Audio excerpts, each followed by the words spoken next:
Welcome back to another episode of Mafia Family Ties. With me today is Matt Keeler, founder of Dishin. Matt, thank you for coming on. Yeah, thanks for having me, man. Yeah, I've been looking forward to this for a while. I know you're primarily hockey, but it's Western New York, and there's all kinds of buildsiness we can get into. But I just want to talk to you real quick, just to start. Tell me a little bit about the history of Dishin. Yeah, so it was a company I founded when I was a sophomore in high school. I'm originally from a small town halfway between Buffalo and Rochester called Albion, which is like near Batavia area, and yeah, it was something I really just wanted to combine a few of my passions that I had growing up, which was hockey, art, fashion, music, and nothing in the market really served those 3 or 4 things at the time. And it was an opportunity for me to kind of make a few shirts, make a few hats, and started selling them to family and friends, and had some good momentum and steam behind that. And then went to college at Fisher for business and studied out there and had some success with business plan competitions. And I feel like that really gave me a good foundation to kind of take it to the next level. So it's crazy to think that something I started a long time ago, I'm still doing right now, and fortunate enough to be doing it as a career. So yeah, just always been passionate about hockey and the art side of it and creativity. And yeah, thankful to be doing it right now still. So yeah, Dishin is definitely unique in its space. I don't think there's a lot of companies out there doing what you guys are doing. But let's go through the stages of that, because I remember it wasn't always Dishin. Mm-hmm. So I think you said it was originally just Dangle. Yeah. Right. So if you could walk me through some of those eras and what that was like. Yeah, we used to call JDH. It was just Dangle Hockey, and I remember that was just something that we used to say and kind of toss around, like when we go to practice or play on the rink and stuff. And me and my friends, we'd always just like try different moves and stick handle and stuff like that. So that was a kind of a term that stuck. And then I remember like way back then, we got hit with a cease and desist from Gong Show, a company in Canada. And we had we were applying for a domestic trademark at the time, and they had an international trademark, and it just got kind of funky. So we decided to just kind of switch the D in the name and went with just Dishin. And then it was always JDH. And I think as it evolved a little bit more, kind of evolved from JDH, just Dishin. And yeah, now Dishin's like a term that we use every day. It's kind of like the 4 and the foundation of the brand, and a dish is a pass within hockey. It's I think a nod to our brand. To dish is to give is a lot of time what we like to say, and it's been fun to build that out around with the smiley character and kind of have our stamp on hockey in that way. Yeah, I love that.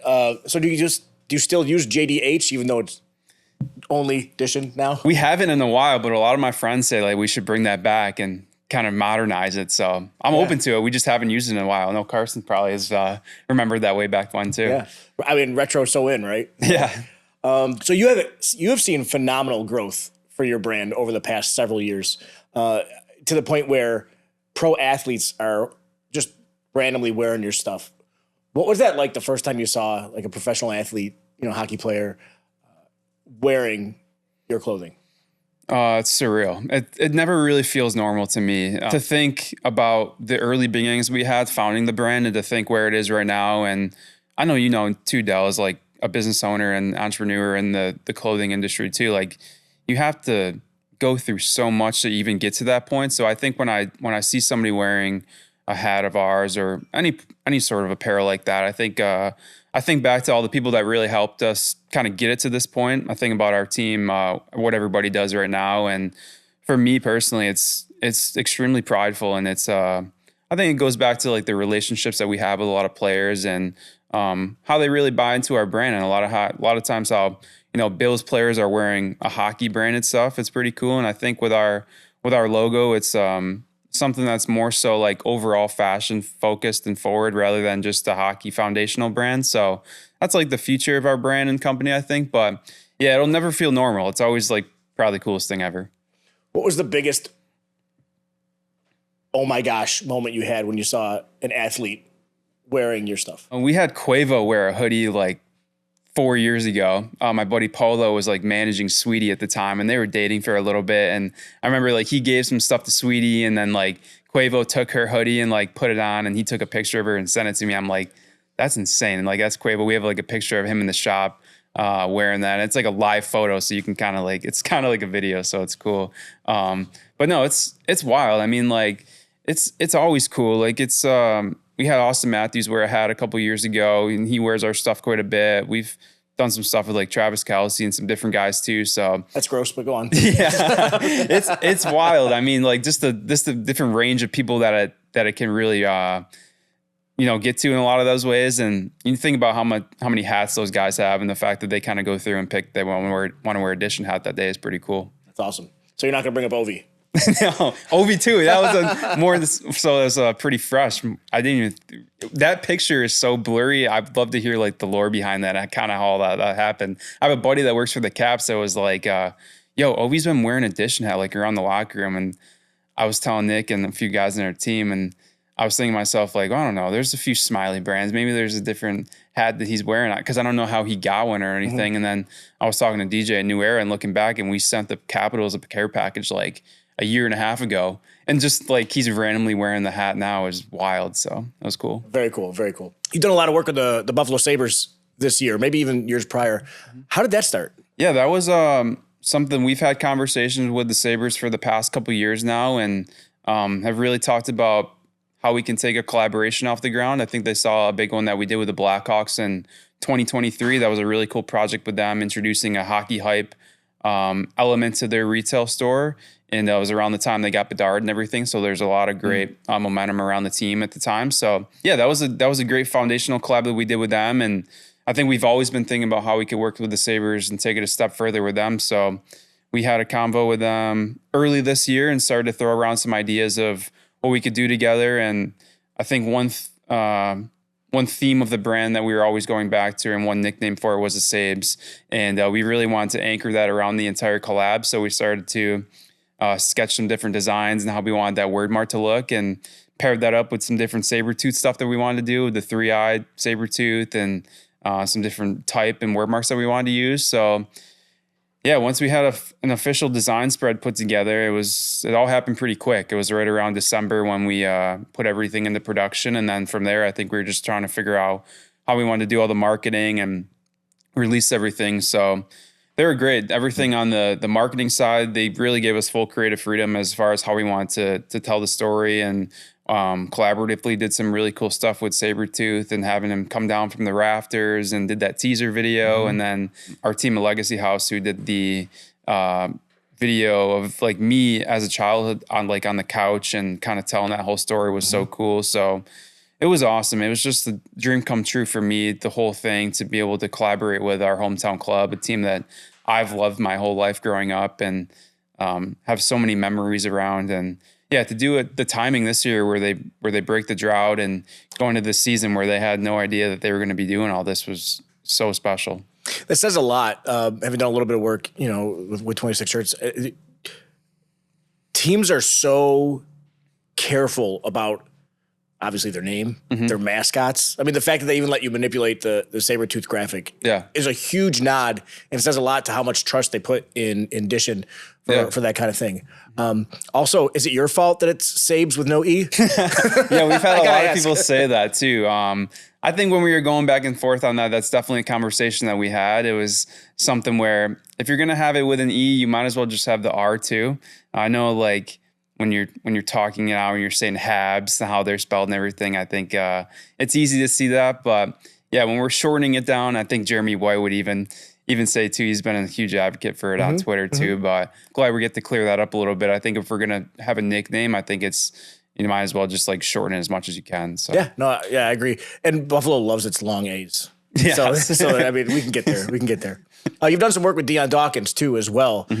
How did that start? Talk a little bit about that. Yeah, Dion. I remember meeting him like at an autograph event that he did, and was just kind of showing him some pieces that we've made around the brand. It was around the time I was doing some work with Nate Robinson and Carlos Boozer, and working with a few players like in the NBA, a couple in the NFL at the time. And it was like right around the time that he was moving to Buffalo and got drafted here, and hit it off with him right away. He had the Snow brand, and there was an opportunity for me to do a little bit of design and manufacturing stuff with him. So started just designing some different logos and word marks that he really liked. And he gave me a chance to make some hoodies, and then we made some shirts together and did some cool stuff. So yeah, he's always been unbelievable for us and a huge advocate. I think he's a perfect person when you're talking about what Buffalo really is. And he's always been a huge supporter for our brand in that way. Yeah, he's a great guy, supports local business. Love that dude. Yeah. All right, we're going to switch it up a little bit now as we go into the second quarter of the conversation.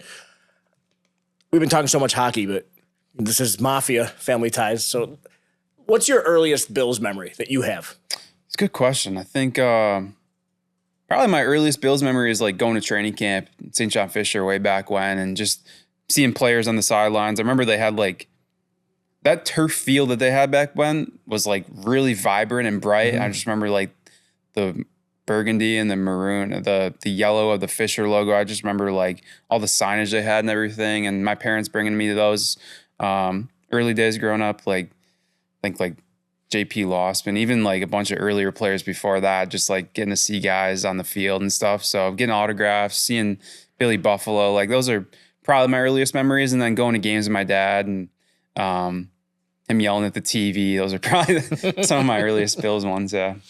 Was there a time that you ever realized like this fan base is different? Yeah, I think you see it every day within the community. I think Buffalo is just like a special place. It's can be difficult to understand it unless you're actually from here, or you spend some time here. But early on, I think, I don't know if there was like a specific moment that really hit me where I knew it was different. I would just feel like I've been accustomed to it my whole life, just the people that are here. And like I was saying, you just don't really understand it or know it until you're really in it, how special it really is. And the community tie, I've spent some time in Rochester.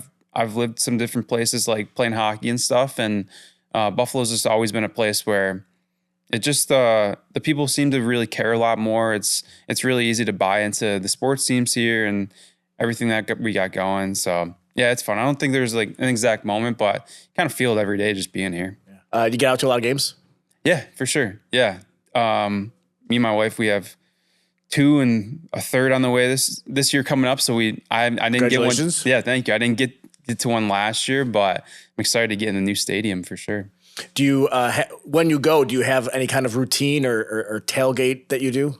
Yeah, I'm usually going with friends. So like I usually tag along with them, like going to different lots and stuff. I feel like I've really done a lot of different tailgating. Obviously the staples that's around and everything going on around there. And it's funny, the guy that, I can't remember his name, the guy that does the pizza in the filing cabinet. Oh, Pizza Pete. Pizza Pete, yeah. He's originally from Binghamton, where my wife is from. So I've talked to him a little bit. And yeah, those are just the staples. But yeah, I try to like do a lot of different stuff. Kind of depends who I'm going to the games with. And usually just a passenger, kind of tag along. But those are the best. I love getting up early and going to games and spending the whole day there. Being so immersed in Sabres culture and, being a Bills fan, how would you compare the two fan bases? I think they're really similar. I think it's easy to look back in the 15 years of the Sabres and think like, where did our hockey team go for so long? It's been kind of sad to see like the team kind of get pushed to the wayside a little bit, because I know the core audience that you see with Bills Mafia, the people that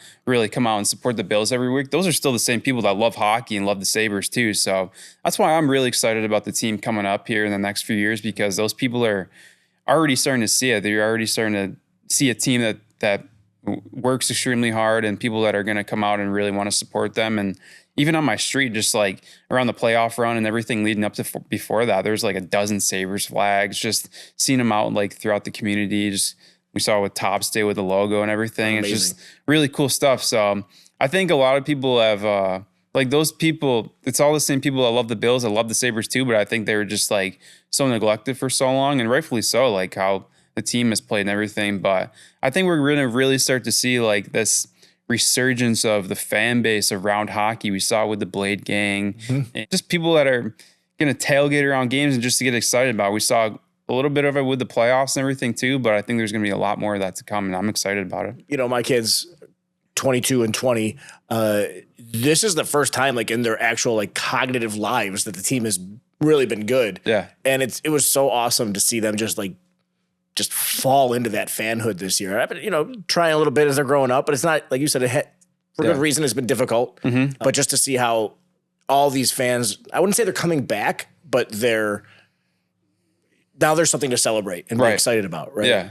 And just see all of that happening. And then this new generation getting to experience things. I remember my daughter saying like, no, Dad, it's different this time. Like, no, honey, this is the way the playoffs are. It hasn't been that way for a long time. But part of the Plaza Canal side, it's really cool to be able to see them experience that. Yeah, and to your point too, like looking at all the people in Canal side, a lot of them were kids, it seemed like. I didn't see many people that were like above 30 years old out there. So you're right. I think it's reigniting like an entire fan base a new generation of fans that are excited about the Sabres and are going to be able to relive those same memories and experiences that we had when we were growing up, even though, thinking back there a long time ago. But those are some of the best days in, I think, Buffalo and to be a hockey fan in general too. That it's so special. This area is so special when the teams are doing well. Yeah. Because we love that. I mean, the reason I think fans get so angry at the Sabres or angry at the Bills is because we love them so much. We're like, get your act together. What are you doing? Yeah. So when it's going well, it's so much fun to see the community become so vibrant and so engaged with everything. Yeah. That's what sports is all about. It's passion. Yep. It's the fan base.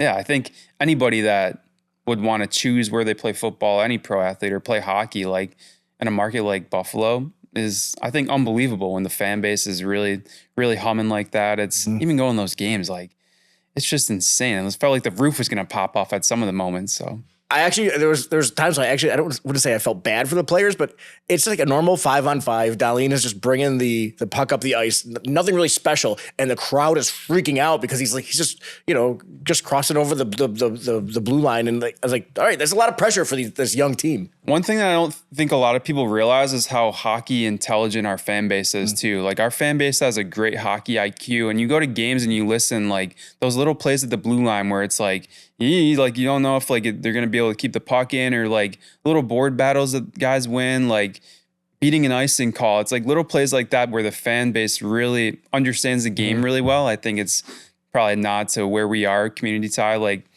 just Southern Ontario type area, just like a lot of hockey fans here and everything. But I've been in other arenas, like maybe down south or out west, and you kind of don't really feel that same type of energy where fans are really riding or dying like on every play like that. And there's like a little momentum boost that comes with every board battle or win like that. So I think it's a nod to like our fan base and the community and the hockey IQ that the fans have overall. Yeah, absolutely. There's a reason why every year Buffalo's in the top 3 or top 5 markets for Stanley Cup final watching. Yeah, exactly. It's a little harder this year because we're so close, I think. At least for me, I've had a hard time watching it since they lost. But yeah, same. All right. Anyways, back to Bills. All right. You mentioned some of your memories, your earliest memories with St. John Fisher and training camp and JP Lossman. So you've seen several eras at this point. What are some of the ones that stick out to you? Do you have a favorite era in terms of the Bills' history in your lifetime? Yeah, I think every era is obviously different, but even the drought years, like I really loved those years growing up. Like it just going to games, like listening to John Murphy. Me and my dad would just listen to GR like every Sunday, it felt like. And a lot of times maybe we couldn't get to games just because I lived a bit further, but I would watch every game. And I remember a lot of like kick returns and punt returns back then. And those really just used to juice me up because I just loved that energy that would come with like a big return like that. And but no, thinking back like on old eras like that, I have like a soft spot with those teams that were like kind of middling and didn't make the playoffs, but they were like, I don't know. I think about that. Was there like a Sam Adams return? Like 2003 week 1. Yeah. Yeah. When you got the Bills almanac out. No, but like, I don't know. Even though like a lot of those teams didn't get it done in the end, like there's so many moments like throughout those eras that really kind of stick out to me and make it exciting. So I don't know. And their uniforms back then were so sick too. I used to love those whites that they used to wear, like Stevie Johnson and talking about the Donahoe jerseys. Yeah. Okay, go on. Yeah, but I don't know. I'm sure you know too. Like there's so many moments that stick out to me, and aside from quarterback play, but just the routes that Stevie used to run and him and Fitz and all those too. So it's fun. So you mentioned a couple players just now from the drought years. Is there a specific player you thought might be the one to be the catalyst to end that drought? I think about Kyle Williams when I think about that, just because him being on that team when we ended against the Bengals. But I think of Tyrod a lot. Like I really loved how he played as a quarterback. I think a lot of people don't realize like the veteran leadership maybe that he brought to a team back then, and the fact that he's even still playing right now too. He's probably close to like 15 years in the league at this point, or maybe more. Yeah, it was 11 was the year he was drafted. Yeah. So yeah. And I remember he was in a quarterback battle with 2 guys ahead of him, right, at the time. Was it? Yeah, it was Trent Edwards and I should know this answer. It was the 2015 season. Maybe it wasn't Edwards then. Was it Kyle Orton? No, Kyle Orton was there for like 2014, and he did Irish goodbye at the end of the season and everything. I'm such a bad Bills fan. I But I just remember there was like that. You remember there was like those three quarterbacks were battling out, and Tyrod kind of emerged from the pack, and he was a starter that week, so that season. Yeah, so. and he did a great job with the team that year too. He was fun to watch. He was fun to watch for sure. All right, so I want to ask you. All right, yeah, yeah. What are some of the moments that stick out to you like throughout those teams too? For the eras of the team or the drought or kind of both? Yeah, I'm older, so I have more eras to draw back on. But I maybe remember 2000s. All right, 2000s. Okay. Honestly, that 2011 team for me is probably the my favorite roster that we've had up until this era, because it's hard not to love every roster that has Josh Allen on it. But that 2011 team actually coincides with the year that Bills Mafia took off. But even if it hadn't, they started that season 5-2, had some injuries, ended up going like 6-10. But there was so much excitement to start that season with the Goon Squad, with Naaman Roosevelt, Stevie Johnson, David Nelson, and then you had Fitzpatrick and Fred Jackson. Yep. Such an awesome team. That was the year that they beat the Patriots, I think in like week 3 or week 4. That was cover Sports Illustrated, right? Yep. Exactly. Yeah, it was Drayton Florence. Yeah. D-Flow. So that whole roster was so much fun. And also it coincided with when social media like Twitter was really starting to take off. So now every player's account is handled by some professional, team for the most part, and it's all very, clean, and they're pushing brands, and which is fine, but like it's become so businessy. Yeah. Back then it was Wild West, and players would just jump on and just talk to fans, and just there was no filters or anything. It's really special. You got to know those players so well compared to maybe even nowadays. But so I think 2011 is that's my team. Yeah. So Bills Mafia was founded right around that time. Yeah, 2011. So 2011, yeah. Yeah, I made the joke in April of that year, and kind of just like went kind of viral, stuck around on Twitter, and then Nick Barnett adopted it at the end of July or August, and then it just kind of exploded. That's awesome. Yeah. I forgot they started 5-2 that year too. They did 5-2. I remember because you know how Madden will do the it'll update the rosters every week, and I remember at one time they were like, I took a picture of it. It's on some old folder somewhere on my computer, probably, of just the overall ranking of the team. It was like one of the top like 3 or 4 teams in the NFL, and I remember even posting like, "Oh my gosh, like what is happening?" I probably should have just unplugged my PS3 back then and just like left it. Like, all right, no more updates. We're just gonna leave that roster right there. But yeah, that was good times. Good times. Doesn't it make these Bill seasons, these modern ones, feel so much better? Like looking back and seeing how much we've been through with all those teams back then too. Oh, of course. Yeah. Of course. I mean, you really appreciate what we have now, even now, 8-9 seasons in with Josh Allen. Yeah. I never take for granted what we have under center there. It was such a wasteland for so long, respectfully to all the players that played that position. But like you never had that guy, you never had that unicorn like you have now.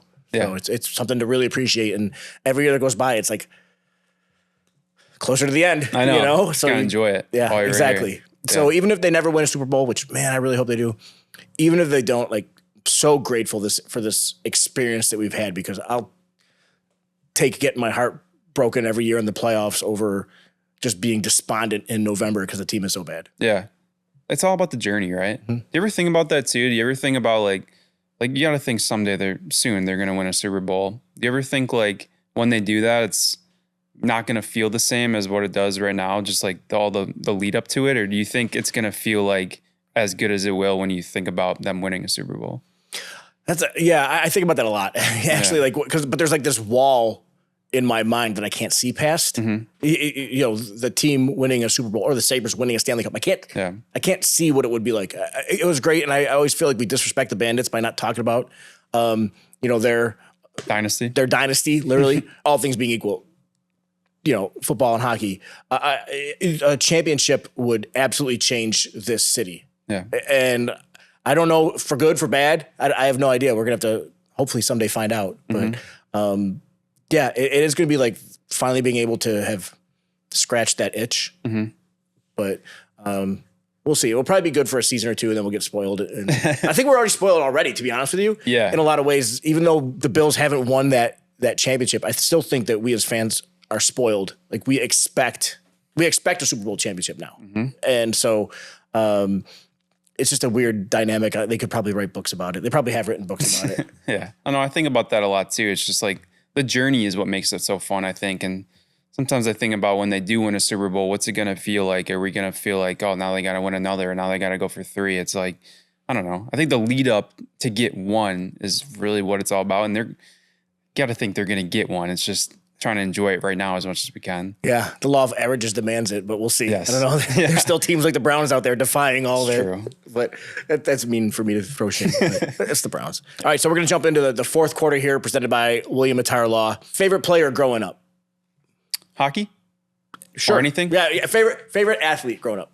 I loved Martin Brodeur. I loved like his unorthodox style of goaltending. I loved his equipment, which is funny now with what I do. It's just like kind of bending the rules of hockey. He was someone that was just like really traditional. He didn't let Ovechkin wear like a mirrored visor because he felt like he couldn't see his eyes and was like deceptive of where he was shooting. So it's funny to think that now, but I love those old Devils teams growing up, like 2003, 04, Scott Stevens, Niedermeyer, all those guys too. So I'd say Brodeur. Do you have a favorite tradition, whether it's Bills or Sabres, like in your life that you kind of count on or expect, or it's just something you just maybe even do absentmindedly? I watch a lot of games with family and friends. Like I think like big games and stuff, like playoff games, everybody is always kind of talking about where they're going to go watch games and stuff. I kind of just like to hunker down and watch at home and just really like watch the game. I think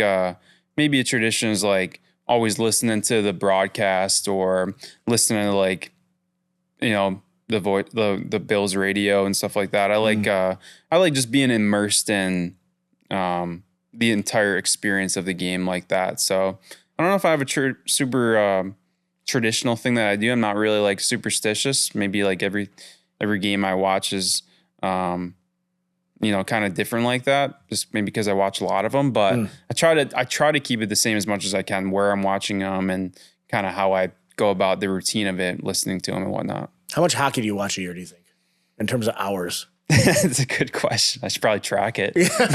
Maybe not. Well, if I'm sure your wife knows. Yeah, watching 82 Sabres games, and then they're going to play 84 next year, and then I'm watching a lot of games across the other league too. So it's a lot of hours. 3 hours a game, so times 82. That's just Sabres hockey. That's just Sabres, right? That's what I meant. Like I mean, across the board. Like how much it's a lot of hockey, right? Yeah. Thankfully, my phone doesn't track that or anything. Maybe it does. I'm sure, dude, your phone tracks everything. Yeah, I know. What do you think a Super Bowl or a Stanley Cup would do to this city? We talked about a little bit, but your thoughts? Yeah, I think it would put Buffalo on the map across other cities across the country. I think a lot of other cities would look at Buffalo and kind of look at them on an equal playing field when it comes to sports. I think it's easy to look back and see like we've had a lot of incredible players that have played here growing up and really had their whole career here. But I think it would really put a stamp on our city as a sports town, even though we're already here, we already know it is. But I think just like across the country, a lot of people would look at it a little bit differently. And I think it would make it more of a hotbed for people that want to come play here, whether it's free agency or I think the Bills and the Sabres, I don't think they have a problem with that, but I think it would make it easy to look at I think you look at Green Bay, like they call it title town. When's the last time they won a championship like that with Rodgers, I guess back then, but it's been 15, 16 years. Yeah. So I don't know. I think it like changes your perception of how you're looked at through other cities, but I don't know. People that are here know that I don't think it would necessarily change much, but I think it would be huge for the fan base and all everybody around too, for sure. Yeah, I think of all the stories that you hear about how every year in the playoff run, you're hearing stories about, I was growing up, or my dad, I watched games with my dad, or my grandfather's passed on. This would this would mean so much for me, even though he's not here, because I know he would love it. There's so much family tied up in all of that. Yeah, and I think about that too. Like I was saying before, like watching games with family and friends, like those are the best moments and memories for me, is just watching games with my parents and being able to experience that with my kids now too. And that's the best. That's what it's all about. It's just like, I don't know. The Sabres and the Bills just feel like a part of family. It's like an extension of a lot of families. And so many of those memories that you have going to games are are with the people that you love the most. So Absolutely. those are probably the biggest things for me too. It's just like it wouldn't do as much for me, I think personally, to have them win a championship, but the fact that it would mean so much to a lot of people around me, I think is probably the biggest part of it. Yeah, you mentioned family. Like when you stop and think about it, like the moments that I've shared with my girls, my wife, my parents, you know what I mean? Like that's the most important thing, you know? Yeah. Like for crying out loud, I consider myself a 76ers fan now just because my younger daughter adopted them as her team. I was like, all right, I guess we're a 76ers family now. So that's what draws you in is like the personal relationships and stuff like that. Exactly. You know? I remember telling my wife when we moved here in 2017, I was like, just wait until the Sabres are good. Like it's so fun with the Bills and everything, and the Bills started to get good. And I'm just like, wait for the Sabres to be good. It's just different around here. And yeah, this year we got to experience that. I got to bring her to a game, and it's just the entire atmosphere, the environment, the game day operations, how it went from like showing the cup on the Jumbotron to like the playoff banner to Dire Straits, Money for Nothing. It's just like that energy is so different. So yeah, I'm so glad. And those are the best points. Just be able to experience those with the people that I love. And I just remember that growing up, going to games with my dad, and just that feeling I had around hockey as a whole. And yeah, to be able to share that with other people is so special. Yeah. How awesome would it be? Because your kids are pretty young, right? Yep. Mine are older, but not jaded yet, I don't think, when it comes to sports. How awesome would it be for them to spend the rest of their lives living in a championship town? Yeah, that'd be you know what I mean. unbelievable. Like the whole curse conversation never comes up because they've got it. They've got a championship. Yeah, you know? Even my daughter, who's 2.5 now, like she's never seen the Sabres or Bills be bad. I'll do that sometimes. Like I get invited to like speak at schools and stuff like that, and I make a joke. It's for the teachers that are watching, but like, so you may not believe this, but the Bills haven't always been good. Yeah. And the teachers always they start laughing. But, all right, I want to get back to Dishin a little bit. You got a shop downtown. Talk a little bit about that. What can people see there? Are you selling stuff out of there? Is it like give me the whole story on that. Yeah, so we've been there almost 4 years now. We're at 712 Main Street at the corner of Main and West Tupper. So we've got a cool spot down there. We got a little retail store, and then we've got 3 or 4 rooms that push back where we do a lot of production and manufacturing. We do apparel sampling. We do a lot of sticker work, different printing and whatnot. And yeah, essentially what our brand is the hockey streetwear brand. So hockey's a pretty traditional sport when it comes to comparing it to the NFL or the NBA, what guys are able to do with custom cleats and whatnot. So that's really our thing within hockey, is being able to provide, fans and players with more creative apparel and more offerings like that. So yeah, it's been fun. We have a really cool spot down there. We got a bunch of different people that work out of the space, and we don't do a ton of walk-in traffic, just being down there, but we do a lot online, and it's cool for people to be able to come through and see the shop and peel the curtain back and see behind the scenes of what we really do, and love giving tours to people like that. And I was about to ask, you want to see this space? That's always fun to do that. For sure. Yeah. So, because I think it brings a different element to it. A lot of people see what we do online and maybe on social media, but we're always down to have people come through and really see the spot. I think it really opens people's eyes to what we do. Yeah, it's a beautiful space too. Like, thank you. It's awesome. You mentioned custom cleats. Like, talk about skate skins. What's the story with that? How it started? How it's grown? Yeah. Founded that in 2020. Always been really interested in just custom skates and equipment. Ovechkin did a pair of custom skates in 2016, I think. That was like a USA and a Russia pair that he wasn't allowed to wear on ice. And I've always just been really interested in that. I just saw like so many people that wanted to customize their skates in the same way. And I just want to find a way to kind of bring that to the masses for a lot of people, because I've always been really interested in that and whatnot. So yeah, I remember during COVID, like 2020, I just really wanted to find a way to invent a product like that. So I had like 10 or 12 pairs of skates in our shop at the time.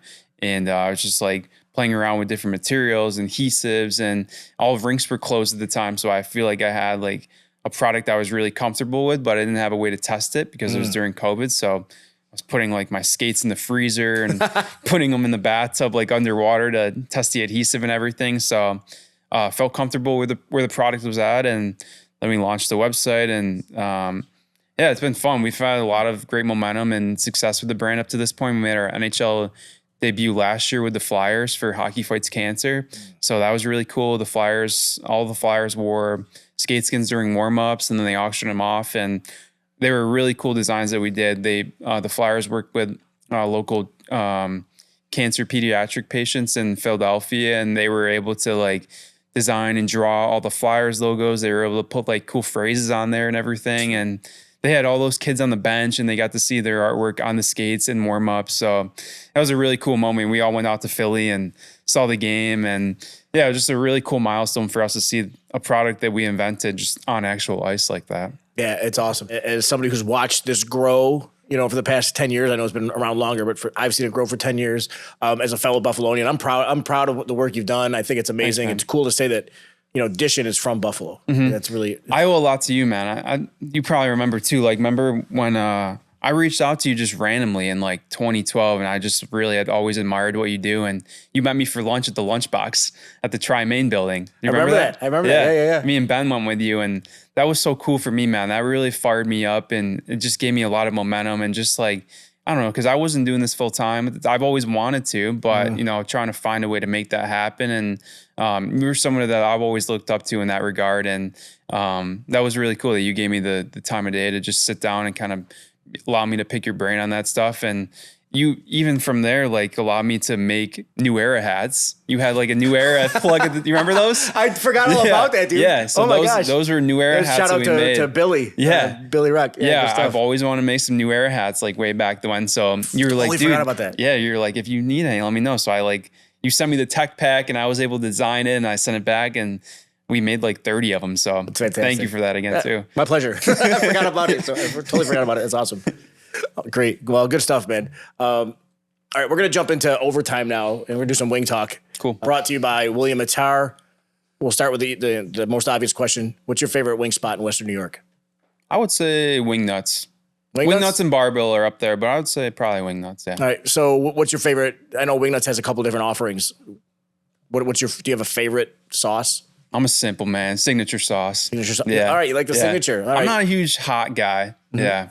Couldn't do like hot or spicy, anything like that really ever growing up. But their signature sauce is like perfect, I think. Yeah. You know, it's good stuff. They're delicious. And I always say they're chicken forearms. They're not chicken wings. Those things are huge. Yeah. Right? They're baked. Massive. Yeah. They're massive. What's your favorite? My favorite wing spot? I've got a few. I always like to shout out Mustachios in Kenmore. I haven't been there yet. Yeah, I highly recommend. It's mainly takeout. I mean, if you want to sit by yourself at one little table that they have in there, I guess you could.